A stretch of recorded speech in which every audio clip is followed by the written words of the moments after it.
आपके पास एक एक्ट पास हुआ था, MRTP एक्ट 1969 में, जिसको MRTP एक्ट 1969 कहते थे। आप चाहें तो उस कुर्सी पे बगल वाली पे बैठ जाइए तो आपको लिखने में आसान हो जाएगा।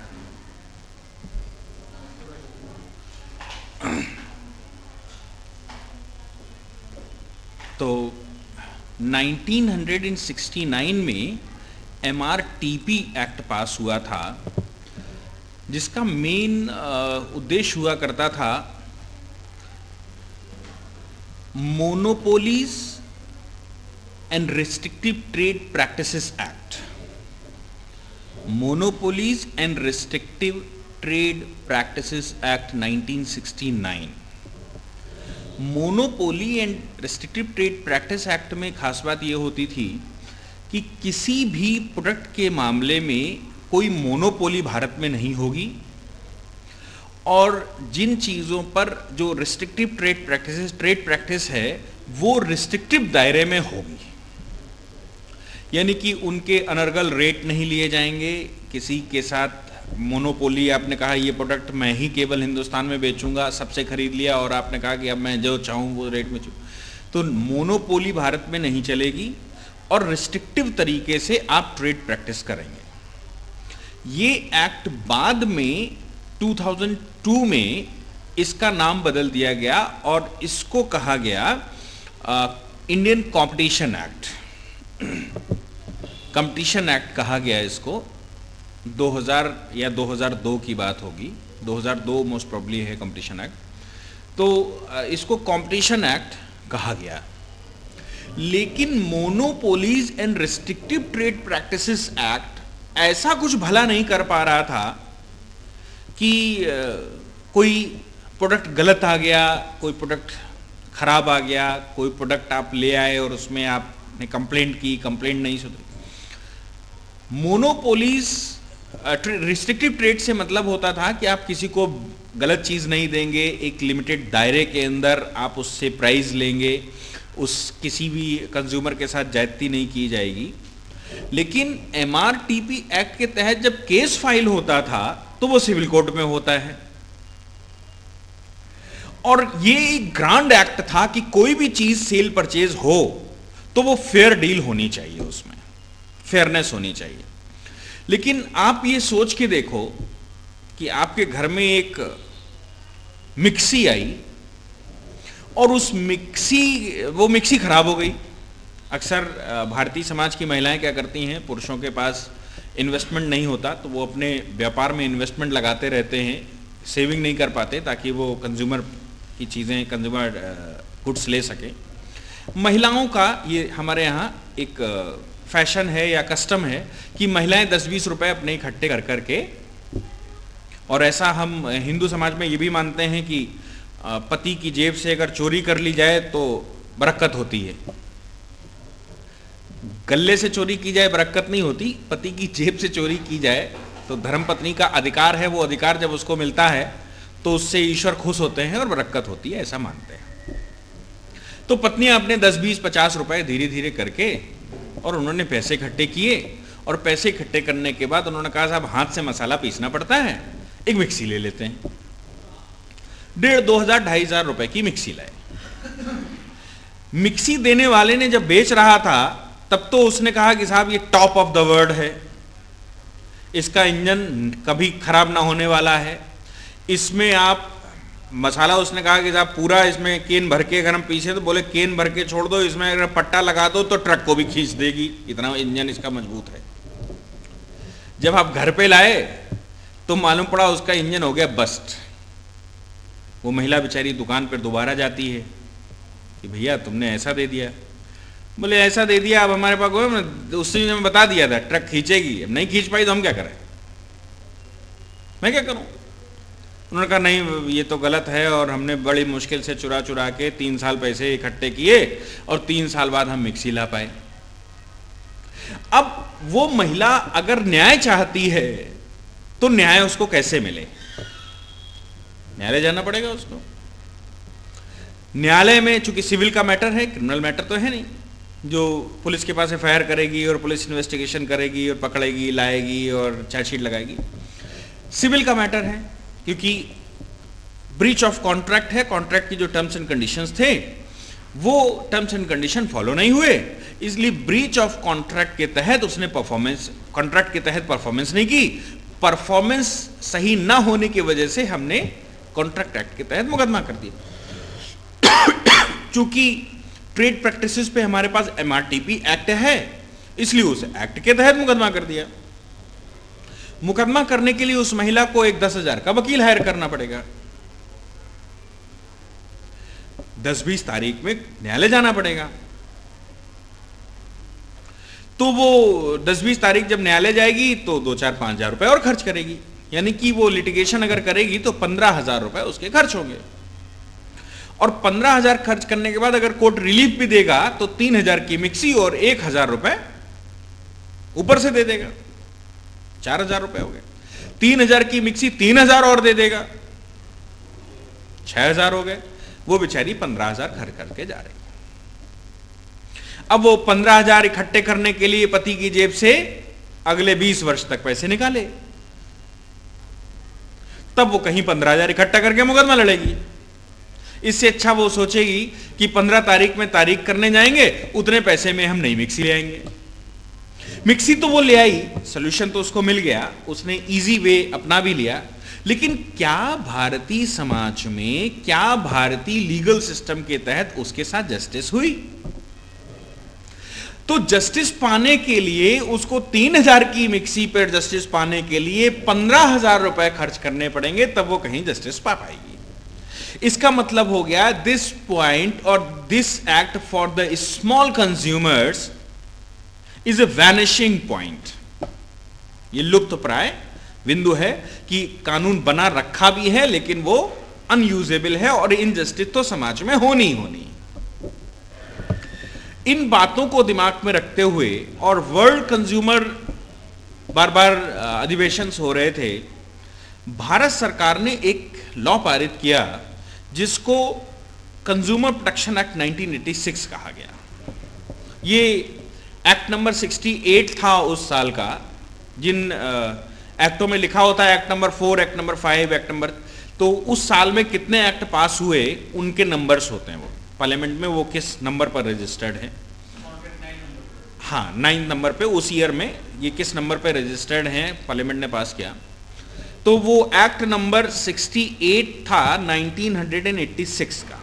तो 1986 में एक नया कानून आया जिसमें कंज्यूमर को खास तौर से ध्यान में रखा गया कि एक आम आदमी, एक आम औरत जो 200 रुपए का जूता लाता है, वो ऐसा ना हो 200 रुपए के जूते का मुकदमा लड़ने के लिए 20,000 रुपए खर्च करे और न्यायालय के एक भारी भरकम लीगल सिस्टम को पास करे और वो एक जूते की परचेज और उस पर न्याय पाने के लिए 20 किताबें और पढ़ डाले, तब वो कुछ कर पाए। हमने जब ये एक्ट पास किया तो ये सोच के पास किया कि आम आदमी को इससे एक रिलीफ मिलेगी। दूसरी बात ये भी थी कि कोर्ट के सिस्टम से हम इसको दूर रख के बात करें, क्योंकि कोर्ट में पहले चीफ एग्जामिनेशन होगा, फिर क्रॉस एग्जामिनेशन होगा, फिर री एग्जामिनेशन होगा, फिर उस पर कॉग्निजेंस लेगा, कॉग्निजेंस लेने के बाद उस पर चार्ज फ्रेम करेगा, यानी कि इशू बनाएगा, इशू बनाने के बाद उस पर एविडेंस कलेक्ट करेगा, एविडेंस दोनों तरफ से जिरह होगी, जिरह के बाद दोनों पार्टियों को बुलाकर फिर उनके बीच में आर्गुमेंट करवाएगा, आर्गुमेंट करवाने के बाद कहीं जजमेंट देगा। 200 रुपए का जूता खरीदने वाला बेचारा इतने लंबे प्रोसेस से गुजरेगा, उसको सुनने में आ जाएगा तो वो भाग जाएगा कचहरी से, सोचेगा यार छोड़ो 200 रुपए का जूता फेंक दो, और नहीं यहाँ 20,000 खर्च करके तो हम 10 जोड़ी जूते और ले आएंगे, बल्कि 100 जोड़ी जूते ले आएंगे, छोड़ो हटाओ, इनजस्टिस होगी। तो हमने कंज्यूमर प्रोटेक्शन एक्ट के तहत एक मैकेनिज्म बनाई और उस मैकेनिज्म के तहत हमने एक फोरम बनाया। वो फोरम था जो कंज्यूमर्स की इस तरह की प्रॉब्लम डायरेक्टली सुनेगा और वो कोर्ट नहीं होगा। क्यों? क्योंकि कोर्ट के लीगल सिस्टम से कोई व्यक्ति गुजर के जाएगा तो उसको बड़ी इनकन्वीनियंस होगी। उससे सस्ता, क्योंकि हर व्यक्ति का एक प्राकृतिक नेचर होता है, वो एक शॉर्टकट रास्ता अपनाता है और शॉर्टकट के तहत वो अर्ली रिलीफ चाहता है। और उसको जहां झंझट लगती है और लगता है कि मैं लंबे रास्ते से गुजर के जाऊंगा, इससे अच्छा, तो वो सोचता है इससे अच्छा ये है कि मैं ऐसा कर लूं। हमने उस मामले में फोरम बनाया और फोरम को फुल्ली जुडिशियल नहीं बनाया। वो जुडिशियल प्रोसेस नहीं था, वो एक फोरम था। फोरम के तहत उसमें आम आदमी को बिठा दोगे तो इनजस्टिस होना संभाव्य है। तो हमें चाहिए उसमें कोई लीगल व्यक्ति भी बैठे। इसलिए फोरम का जो कॉन्स्टिट्यूशन बनाया गया, उसकी जो बॉडी बनाई गई, उस बॉडी को हमने क्वासी जुडिशियल टाइप बना दिया, जिसमें जुडिशियल पर्सन्स भी होंगे और नॉन जुडिशियल पर्सन्स भी होंगे। और आम आदमी यानी कंज्यूमर्स के विषय में अच्छी जानकारी रखने वाले व्यक्तियों को उसका मेंबर बना दिया। और उसके अलावा डिस्ट्रिक्ट कोर्ट या जिस स्तर का वो है, उसके चीफ जस्टिस या डिस्ट्रिक्ट जज की रिकमेंडेशन पर कोई रिटायर्ड या सिटिंग जज बिठा दिया उस फोरम का अध्यक्ष बनाकर। तो इससे क्या मतलब निकलेगा? इससे मतलब यह निकलेगा कि जो जज नहीं है वो आम आदमी की प्रॉब्लम आम तरीके से लेगा और लोगों की हेजिटेशन खत्म होगी। वो अपनी समस्याएं आसानी से फोरम पे बैठे 3 लोगों को सुना देंगे, साहब हमारे साथ हम ये जूता लाए थे और जूता साहब इन्होंने कहा था चमड़े का है, चमड़े की जगह ये तो साहब ये निकला वो निकला और फट गया। नहीं, और वहां पर वो समस्या आपकी सुनी जाएगी, तो हर आदमी का अप्रोच करना आसान हो जाएगा। दूसरी बात आती थी, कोर्ट में कोर्ट फीस जमा होती हैं, खर्चे बहुत होते हैं। तो हमने कंज्यूमर फोरम में एक मिनिमम खर्चा, जो कि रजिस्ट्री विस्ट्री का खर्चे आते हैं 150 रुपए, वो रजिस्ट्री के खर्चे को बनाकर हमने कहा तुम 100 रुपए या 200 रुपए जमा करके अपनी कंप्लेंट दर्ज करवा सकते हो। और वो जो आपके पैसे जमा हुए हैं, आपके जीतने की स्थिति में उस पर भी अपोजिट पार्टी पर पेनल्टी बनाकर आपको दे दिया जाएगा। वो भी आपके मिल जाएंगे अगर आप जीतते हैं तो। जीतने से मतलब आपकी बात जेन्युइन लगती है। इन समस्याओं को दिमाग में सोचते हुए उन्होंने कंज्यूमर प्रोटेक्शन एक्ट बना दिया।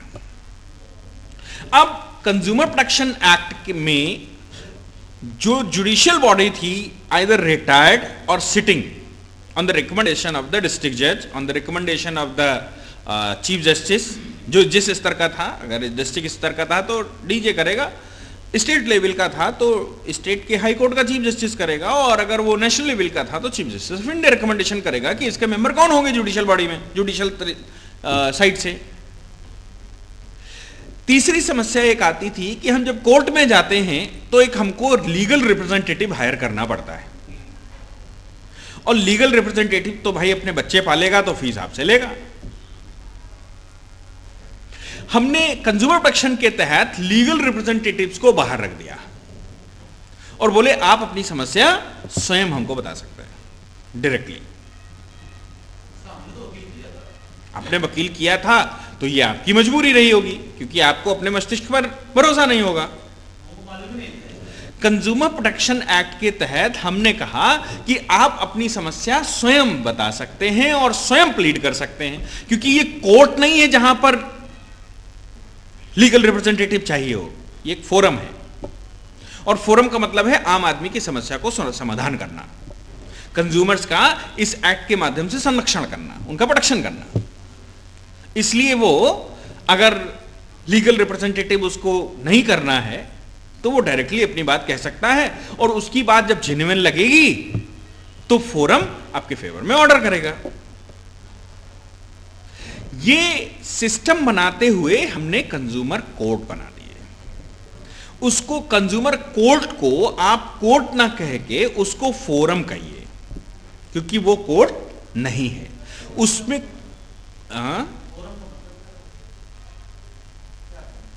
फोरम को तो एक प्लेटफॉर्म हम आपको दे रहे हैं आपकी समस्याओं को सुनने के लिए, वो है फोरम। तो एक प्लेटफॉर्म आपका दे दिया, वहां पर आपकी समस्याएं सुनी जाएंगी।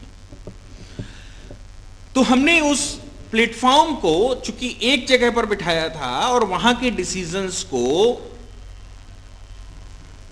ये स्वाभाविक है कि एक बार अगर कोई डिसीजन लिया गया तो उसमें गलतियां हो सकती हैं, उसके लिए फिर अपील बनानी पड़ेगी, और अपील अगर बनाओगे तो अपील कुछ हायर लेवल पे ले जाना पड़ेगा, और हायर लेवल अगर ले जाएंगे तो स्टेट में ले जाएंगे, सभी डिस्ट्रिक्ट स्टेट में करेंगे क्योंकि डिस्ट्रिक्ट कोर्ट की अपील तो हाई कोर्ट जाती है। अब फोरम जाएगा तो डिस्ट्रिक्ट फोरम के ऊपर स्टेट लेवल पर फोरम बनाना पड़ेगा हमको, तो हम स्टेट फोरम बना देते हैं। स्टेट में भी प्रॉब्लम आई तो उसकी अपील के लिए हमने नेशनल फोरम बना दिया, और नेशनल फोरम में अगर कोई प्रॉब्लम आई, उससे भी आप डिससेटिस्फाइड हैं, तो ऑनरेबल सुप्रीम कोर्ट में उसकी अपील फाइल कर दीजिए। ये तरीका है। तो हमने आपके लिए एक सुलभ और आसान सुविधा प्रोवाइड कर दी। अब वो कहता है कि भाई किस लेवल का मुकदमा सुन लेगा? एक डिस्ट्रिक्ट फोरम बना दिया और उसको दे दो जाके 500 करोड़ का मुकदमा, 500 करोड़ की समस्या ले जाके उसके सामने रख दी, तो कैसे सुने? हमने इसको फिर 3 स्टेजेस में ज्यूरिडिक्शन भी बांट दिया कि भाई ये 20 लाख से नीचे का होगा तो डिस्ट्रिक्ट फोरम में जाएगा, 20 लाख से ऊपर का होगा 1 करोड़ तक तो वो स्टेट फोरम में जाएगा, और 1 करोड़ के ऊपर का कोई भी मैटर होगा तो उसका डायरेक्ट ओरिजिनल ज्यूडिक्शन नेशनल फोरम में लगेगा। तो आपके दिमाग से ये समस्या समाधान हो गया कि अगर भाई मेरा 80 लाख का मुकदमा है और डिस्ट्रिक्ट फोरम में इतने नॉलेजेबल लोग होंगे क्या जिन पर इतना विश्वास किया जा सके? क्या वो मेरे साथ जस्टिस करेंगे? ये स्वाभाविक प्रश्न आपके दिमाग में आएंगे। तो हमने उनके ओरिजिनल ज्यूडिक्शन, उनकी काबिलियत के हिसाब से फिक्स कर दिए, डिस्ट्रिक्ट फोरम, स्टेट फोरम और नेशनल फोरम। 20 लाख, 1 करोड़ और उसके ऊपर। और ये चेंज होता रहता है। जब नया कानून बना था तो 20 लाख, 50 लाख था, 20 लाख से नीचे, 50 लाख के नीचे और उसके ऊपर। इस समय शायद 20 लाख, 50 लाख जो भी दिया हो, आप अपने बुक में देख लीजिए, क्योंकि ये कोई स्थायी चीज नहीं है। जैसे जैसे महंगाई बढ़ रही है वो ज्यूडिक्शन बढ़ाते घटाते रहते हैं। तो इस तरह से उन्होंने फिक्स कर दिया। आप ओरिजिनल ज्यूडिक्शन में चले जाइए। अच्छा, ये फोरम है, कोई judicial body, pure judicial body नहीं है, तो इसके किसी भी एंड तक गलती हो सकती है। तो हमने कहा एक बार और भाई चांस दे दो और कोर्ट में सुनवा दो, सीधा सुप्रीम कोर्ट। नेशनल फोरम के बाद सीधा सुप्रीम कोर्ट में इसकी अपील फाइल करवा दो। अगर वो मैटर जेन्युइन है, कोर्ट सेटिस्फाइड हो सकता है, तो कोर्ट आपकी बात सुनेगा और सुप्रीम कोर्ट उसको रिव्यू कर लेगा। सुप्रीम कोर्ट के रिव्यू करने के बाद कोई इफ एंड बट नहीं रह जाएगा, समस्या आपकी समाधान हो जाएगा और आपको जस्टिस जैसे मिलनी है या मिलानी है वो आपको मिल जाएगी। ये एक जनरल बात इस एक्ट की खूबियों के साथ बनी। क्यों बनाया, कारण क्या था और हमने क्या सुविधाएं प्रदान की, और सुविधाएं प्रदान करते हुए हम किस लेवल तक उसको लेके गए। ये अपने पास कंज्यूमर प्रोटेक्शन का बेसिक फार्मूला है। अब कंज्यूमर प्रोटेक्शन एक्ट के तहत एक बेसिक बात है कि इसमें किन मामलों का जुडिक्शन लगेगा।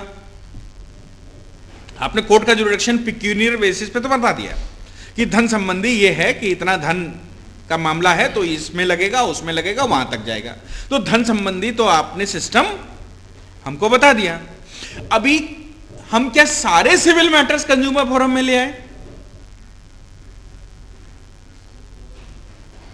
उसके लिए हमको बात करनी पड़ेगी। तो हम ये कहेंगे कि चूंकि ये कंज्यूमर फोरम है, कंज्यूमर के लिए बना है, तो ये कंज्यूमर वर्ड जो है वो हमारे लिए एक विशेष पहचान रखता है। So the question is, who is the consumer? क्योंकि जो कंज्यूमर होगा वही इस एक्ट का लाभ ले पाएगा, और जो कंज्यूमर नहीं होगा वो MRTP रखा है। आप अगर कॉमर्शियल पर्पसेस के लिए इस्तेमाल करते हैं, आप किसी से दूध परचेज करते हैं मिठाई बनाने के लिए, और दूध आ गया फटा हुआ, यानी कि खराब था, रखा हुआ दे दिया। लेकिन आप मिठाई बनाकर उसको सेल करते हैं तो आप कंज्यूमर नहीं हैं, उस दूध को आप कंज्यूम नहीं करते। आप उस दूध की परचेजिंग कमर्शियल पर्पस के लिए करते हैं, आप MRTP में जाएंगे, क्योंकि ये रिस्ट्रिक्टिव ट्रेड प्रैक्टिस है, किसी के साथ गलत ना करो, सामान गलत ना भेड़ो। तो रिस्ट्रिक्टिव ट्रेड प्रैक्टिसेस एक्ट के तहत जाओगे, क्योंकि आप कंज्यूमर नहीं है उसके, आप बिजनेसमैन हैं, तो फिर आप कोर्ट में बाकायदा कोर्ट फीस जमा करिए और कोर्ट फीस जमा करवा के कोर्ट से एक प्रॉपर ट्रायल चलवाइए। लेकिन अगर आप कंज्यूमर हैं तो आपको हम ये सुविधा प्रदान करेंगे कि आप भाई, क्योंकि बेसिक प्रिंसिपल ही आपको बोला था, एक मिक्सी को लेके वहां वो जस्टिस नहीं पा सकता, कोर्ट में केस फाइल हो जाए तो जस्टिस तो हो सकती है, लेकिन उसके साथ दूसरा भी अत्याचार हो चुका होगा 10-15 हजार रुपए का। तो हमने उनको सुविधा दी है, सबके लिए वो दरवाजे नहीं खोले। So the word is consumer. Consumer से तात्पर्य यहां पर यह निकलता है कि जो उस प्रोडक्ट को कंज्यूम करे, the last consumer means it will never forward it to another. इसके बाद आगे उसको कहीं नहीं जाना है। और कहीं नहीं जाने का मतलब है उस प्रोडक्ट को जो आप लेके आए हैं उस प्रोडक्ट की रीमैन्युफैक्चरिंग करके बेचना नहीं है। हाँ, और आप कमर्शियल इस्तेमाल करते हैं, इसका मतलब भी ये नहीं है कि आप कंज्यूमर प्रोडक्शन का इस्तेमाल नहीं कर सकते। मैं एक लैपटॉप लाया, एक कंप्यूटर लाया, एक कैमरा लाया, एक मोबाइल लाया, उस कैमरे से मैं अपनी वीडियो लेक्चर कैप्चर करता हूं और वीडियो लेक्चर कैप्चर करने के बाद उसको सेल करता हूं, तो पर्पस तो कमर्शियल है। लेकिन उस कैमरे के लिए क्या मैं कंज्यूमर हूं? कैमरा परचेज के लिए मैं कंज्यूमर हूं, क्योंकि मैं कैमरे का कोई प्रोडक्ट बनाकर आगे रीसेल नहीं कर रहा, कैमरे का रीसेल नहीं कर रहा, उसका जो प्रोडक्ट है उसको मैंने कंज्यूम किया है, मैं लास्ट कंज्यूमर हूं और उस कैमरे को अब कहीं नहीं जाना, ना ही उसको मैं कुछ असेंबलिंग करके या उसका रूप चेंज करके या उसको कुछ ट्रांसप्लांट करके मैं कुछ और देना चाहता हूं। वो मैं कंज्यूम करके कोई नया प्रोडक्ट तैयार करता हूं, और वो नए प्रोडक्ट का मतलब उस कैमरे का इस्तेमाल करके है, उस कैमरे का नया प्रोडक्ट नहीं है। जैसे आप कहेंगे साहब दूध मैं लाता हूं और दूध को तो मैं खोया बना देता हूं और खोया बनाकर मैं उसकी मिठाई बना देता हूं, तो भैया दूध कहां हमने आगे दिया? हलवाई बोलता है मैंने दूध तो नहीं दिया, मैंने तो साहब खोया बेचा और मैंने तो मिठाई बेची, इसलिए मैं दूध का तो लास्ट कंज्यूमर था। नहीं, आपने दूध के जो फॉर्म था उस फॉर्म को चेंज करके वही प्रोडक्ट दोबारा सेल किया, उसमें से आपने वेपर उड़ा दिया, जो पानी का हिस्सा था वो उड़ा दिया और उसकी क्रीम आपने इकट्ठी कर ली, है तो वो दूध का ही पार्ट। अब इसी में दूसरा सवाल आता है, वो कहता है मैंने दूध पी लिया और दूध पी के मैं पहलवान बन गया और कुश्ती लड़ने चला गया। बोले दूध पी के कुश्ती लड़ने गया, तो दूध वाला कहता है तुम दूध पी के कुश्ती लड़ ली, बात खत्म हो गई, क्योंकि दूध का इस्तेमाल कहां होना था? दूध तो पीकर तुमको कुश्ती लड़ना था और तुमने कुश्ती लड़ ली। दूधिया कहता है नहीं साहब ये तो फिर कमर्शियल पर्पस है, आप कुश्ती लड़के उसमें कुछ जीतने वाले थे, ये तो कमर्शियल पर्पस है। वो दूध को मैंने कंज्यूम किया है, उसका फॉर्म चेंज ही नहीं हुआ, मैंने दूध के खोए की मिठाई बनाकर नहीं बेचा उसको, मैंने उसको पर्सनली कंज्यूम कर लिया। एक वॉशिंग मशीन में लाया, बड़ी सी थी, और उस वॉशिंग मशीन को लाकर मुझे पब्लिक के कपड़े धोने थे, मैं धोबी हूं, पब्लिक के कपड़े धोके मैं बेचता हूं। अभी मशीन खराब हो गई, हम मुकदमा लेके गए, तो सामने वाला कहता है you are not the consumer, क्योंकि तुम तो इसको कमर्शियल यूज करते हो और कमर्शियल यूज करके इसको, वो कंज्यूमर है क्योंकि वो वॉशिंग मशीन को कंज्यूम कर रहा है और वॉशिंग मशीन का इस्तेमाल करते हुए वो उससे जो प्रोडक्ट बनता है उसको कमर्शियली चला रहा है। वॉशिंग मशीन का कोई फॉर्मेट चेंज करके उसका कोई फॉर्म चेंज करके रीअसेंबलिंग करके उसको नहीं बेच रहा है। कुल मिलाकर अगर हम ये कहें कि कोई प्रोडक्ट मेरे पास आया और वो किसी फॉर्म में आने के बाद में से दूर चला जाए तो वो कॉमर्शियल पर्पस है, और कोई प्रोडक्ट में लाया और वो प्रोडक्ट मेरे पास ही रह जाए और उस प्रोडक्ट का इस्तेमाल करते हुए मैं कुछ और दूं लेकिन वो प्रोडक्ट अपना स्वरूप ना चेंज कर पाए, तो वो फिर मैं कंज्यूमर हो गया उस प्रोडक्ट का। अब इसमें बेसिक फॉर्मूला जब आप समझ गए तो इसमें कोई भी प्रैक्टिकल एक्सपीरियंस लगा के देख लो। रेल कॉमर्शियल इस्तेमाल होती है, मैं कॉमर्स करने के लिए कहीं जा रहा था, व्यापार करने के लिए जा रहा था, लेकिन मैंने टिकट ली तो मैं रेल का कंज्यूमर हूं, क्योंकि मैं उस टिकट का इस्तेमाल करते हुए कोई नया फॉर्म नहीं बना रहा। रेल टिकट ली, एयर टिकट ली, बस टिकट ली, कुछ भी लिया। इलेक्ट्रिसिटी मैंने ली, लेकिन इलेक्ट्रिसिटी को मैं कहीं बेचने नहीं जा रहा, तो मैं कंज्यूमर हो गया। एक हॉस्पिटल की सर्विसेज मैंने ली, एक हॉस्पिटल की सर्विसेज ली और उन सर्विसेज को हायर करने का मैंने पेमेंट किया, मैं कंज्यूमर हूं। लेकिन अगर कोई चैरिटी का हॉस्पिटल है तो उसने आपको सर्विसेज प्रोवाइड करने के लिए कोई भी रिम्यूनरेशन नहीं लिया, तो फिर आप वहां पर कंज्यूमर नहीं है, क्योंकि आप उसकी सर्विसेज, पेड सर्विसेज कंज्यूम नहीं कर रहे।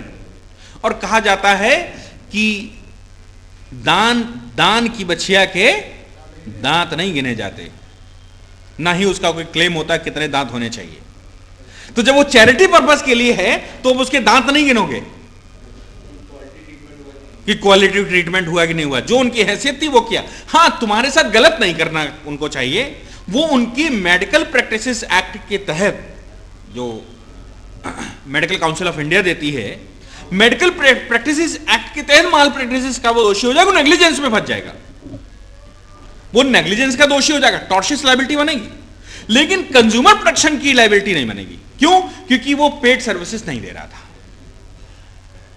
आप जमीन पर कहीं बैठे थे और कोई आपको भोजन करवा गया, भोजन में घी, प्योर देसी घी उसने बनाया था, और शहर के आदमी को प्योर देसी घी हजम नहीं होता, ये बहुत बड़ी समस्या है। या प्योर दूध हजम नहीं होता, उसको तो पानी और नकली देसी घी खाने की आदत पड़ गई और वही उसकी बॉडी ने सेटलमेंट कर लिया। लेकिन वो व्यक्ति बड़ा धर्मात्मा था, उसने दान करने के पर्पज से बड़ा स्वादिष्ट भोजन देसी घी में, प्योर देसी घी में बनवाया, और उसने मंदिर, मस्जिद, गुरुद्वारे के अगल बगल बैठे हुए भिखारियों को या भूखों को उसने सबको भोजन करवाया। चूंकि देसी घी का था इसलिए खाने में तो धमक के खा गए, लेकिन हजम नहीं होता तो पेट खराब हो गया। और एक का पेट नहीं खराब हुआ, जितने बैठे थे सबका हो गया, क्योंकि उनको तो आदत ही नहीं थी प्योर खाने की। तो सबने डब्बा पकड़ा, निकल लिए, कोने देखने लगे, सब जाकर मुकदमा करते हैं कंज्यूमर प्रोटेक्शन, क्योंकि उनके पास मुकदमा करने की हैसियत तो है नहीं कि वो चले जाएं सिविल कोर्ट, तो सिविल कोर्ट वो पहुंच नहीं पाए। कहां जाएं? बोले कंज्यूमर फोरम चलते हैं, इनकी पूड़ियों से मेरा पेट खराब हो गया। सिविल कोर्ट क्या करे, वो कंज्यूमर फोरम क्या करे? कंज्यूमर फोरम कहता है क्या तुमने ये पेड सर्विसेज के तहत लिया था? बोलते नहीं लिया था। क्या तुमने ये सर्विसेज परचेज या हायर की थी? बोले नहीं की थी। तुमने जो प्रोडक्ट लिया उस प्रोडक्ट का पेमेंट किया था? बोले नहीं किया था। तो कंज्यूमर फोरम क्या कहेगा? वो बोलेगा तुम कंज्यूमर नहीं, मेरे बस का नहीं। ऐसा नहीं कि मुक्त हो गया, जो डिस्ट्रीब्यूटर था वो मुक्त हो गया, ऐसा नहीं है, लेकिन वो कंज्यूमर नहीं है। वो टॉर्शियस प्रैक्टिस में आ गया, उसकी जांच होनी चाहिए। जांच के बाद ये पता लगाना चाहिए कि वाकई में देसी घी था या डुप्लीकेट था। इनका पेट खराब प्योर देसी घी खाने की वजह से हो गया, डुप्लीकेट प्रोडक्ट खाने की वजह से हो गया। तो जब जांच हुई तो पता लगा नहीं साहब प्योर देसी घी था, ये तो इनको हजम ही नहीं होता, इसलिए इनका पेट खराब हो गया। और सभी का खराब हो गया क्योंकि सब एक तरीके के थे, नकली देसी घी खा रहे थे। और देसी की नकली अगर असली खा भी रहे थे तो केवल सूंघ रहे थे, खा कहां रहे थे, और उसने धौंक के खा गए। तो कोर्ट में टॉर्शियस लायबिलिटी बनेगी, और टॉर्शियस लायबिलिटी का क्या फॉर्मूला है? जो नहीं होना चाहिए वो हो गया, मेरे राइट इन्फ्रिंज हो गए और तुमने अपनी ड्यूटी वायलेट की। तुम्हारी ये ड्यूटी बनती है कि तुम किसी को परेशान ना करो, किसी के साथ ऐसा व्यवहार ना करो कि उसके राइट इन्फ्रिंज हो जाए, उसके राइट का उल्लंघन, उसके अधिकारों का हनन हो। तो अगर वो कहीं गलत प्रोडक्ट दे देता तो वो टॉर्शियस लायबिलिटी में तो फंस जाता, लेकिन वो कंज्यूमर प्रोटेक्शन में नहीं फंसता, क्योंकि कंज्यूमर तो वो था ही नहीं। सेम लाइक गवर्नमेंट हॉस्पिटल्स जो चैरिटी के लिए काम कर रहे हैं, वो नेग्लिजेंस में तो फंसेंगे कि उन्होंने नेग्लिजेंस किया, यानी कि टॉर्शियस लायबिलिटी उनकी बनेगी। मरा गया तो आईपीसी की 304A बनेगी, डेथ बाय नेग्लिजेंस, उपेक्षा की वजह से मृत्यु हो जाना। लेकिन कंज्यूमर नहीं बनेगा, यानी कि कंज्यूमर फोरम का जुडिक्शन वहां पर नहीं लगेगा। तो हमारे सामने सबसे पहला सवाल यह पड़ेगा कि who is the consumer.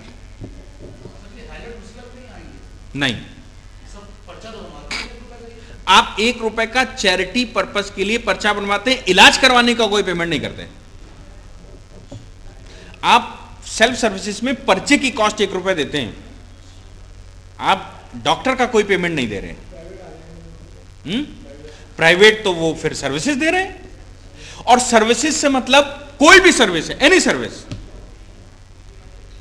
Insurance कंपनियां हैं, सर्विसेज दे रही हैं, एडवोकेट है, सर्विस दे रहा है, चार्टर्ड अकाउंटेंट है, सर्विसेज दे रहा है। तो सर्विस और प्रोडक्ट, ये दोनों अगर पेड सर्विसेज में दिए जाते हैं और चैरिटेबल नहीं है तो कंज्यूमर हैं आप उनकी सर्विसेज को कंज्यूम कर रहे हैं। तो कोई भी सर्विस हो सकती। अब आपको एक हवाई जहाज में बिठाया गया, कानपुर से उड़ा और लंदन में उतर गया, और आप कहते तुमने दिया क्या? तुमने दिया क्या? हम तो यहां बैठ गए थे और अभी भी यहीं बैठे हैं, जहां से बैठे थे वहीं बैठे हैं। हम कहां गए? हम तो कहीं गए नहीं। हम तो ये सीट है, गवाह है, हम इसी बैठे रहे, देख लो, बता रही कि हम इसी बैठे रहे रात भर। तो उसने कोई प्रोडक्ट तो नहीं दिया, फिर दिया क्या? उसने सर्विसेज दी। तो सर्विसेज कंज्यूम करना या प्रोडक्ट कंज्यूम करना, तो परफेक्ट कंज्यूमर हमको चाहिए। जब पहले कंज्यूमर देखेंगे कि कंज्यूमर है कि नहीं है, तो हम फिर इस एक्ट के दायरे में आ जाएंगे, उसको ले आएंगे। और अगर वो कंज्यूमर नहीं है तो हिंदुस्तान में चलने वाले 5000 कानूनों में से किसी भी कानून में ऐसी तैसी करवाए जाके इसमें नहीं हो पाएगी। वो MRTP में जाए, वो कंपटीशन एक्ट में जाए, वो टॉर्शियस लायबिलिटी में जाए, वो सिविल प्रोसीजर में जाए, वो सिविल का एक्ट, वो कुछ भी करे जाके कहीं फंसे, हम इसमें नहीं आएंगे, क्योंकि वो कंज्यूमर नहीं है। हमें बेसिक डेफिनेशन कंज्यूमर चाहिए, और कंज्यूमर का हमने आपको बेसिक फॉर्मूला बता दिया। तो अब उसमें आपको दिमाग अप्लाई करने की जरूरत नहीं है कि ये वाला है तो है, वो वाला है, उसमें लिखा था ये वाला। आप अपने फॉर्मूले को उस पर लगा के देखिए। जब आप अपने फॉर्मूले को उस पर लगा देंगे तो आप तुरंत खुद समझ जाएंगे कि मैं कंज्यूमर हूं कि नहीं हूं। आप कंज्यूमर हैं तो लायबिलिटी बनती है, आप कंज्यूमर नहीं हैं तो सॉरी बोल के चले आइए।